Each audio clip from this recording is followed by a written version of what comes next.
Those who cannot remember the past are condemned to repeat it.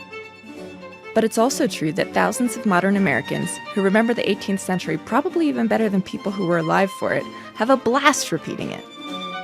This summer, they let me tag along with them to camp at a reenactment of the Battle of Bunker Hill in Massachusetts, even though I hate camping. I'm Caity Weaver, a staff writer at The Atlantic. And if you've ever looked at a historical reenactor and wondered, what kind of person does this? I found some answers.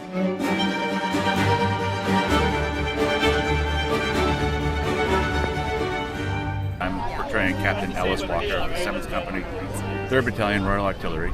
I portray an English surgeon. I'm a drummer filming for 2nd Mass this weekend. I'm standard infantry. I'm a private. We're just the line infantry that you see in those long lines. I show up as Private Ezekiel, and I tell them to call me Zeke. It's usually cheaper to portray a Minuteman than a British soldier.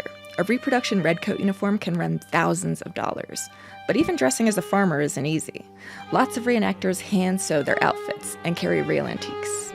People lent me whole outfits to dress as a woman and a man. A lot of women dress as men. This was my first time going out as a guy in Bunker Hill. I don't just do guys. I actually started out doing the lady stuff. My late husband was actually an officer in this unit.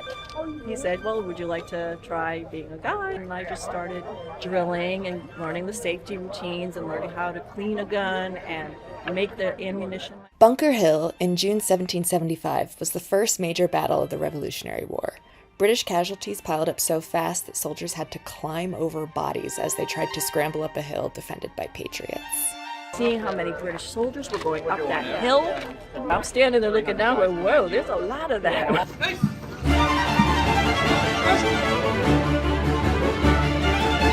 Bunker Hill unfolded over a couple horrific, bloody hours. America's national parks have a rule banning reenactors from pretending to die in them. But people could pretend to die in this town park. The dead had to lie face down in the sweltering sun for a long time. Tough job.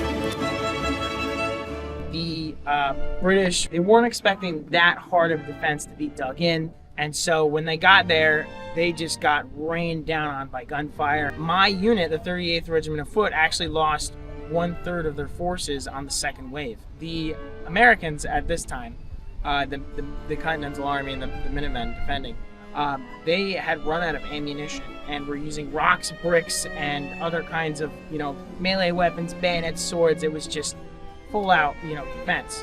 Because we learn history in an organized way, it's easy to forget that the events, as they were happening in real time, were chaotic, complicated, and messy. One thing that we can't really portray well is how horrific warfare is, regardless of the period. It's brutal. The idea is to kill the other guy till they give up. We fall down like we're dead, but we can't. It's really hard to portray the actual sacrifice, the horrors of war.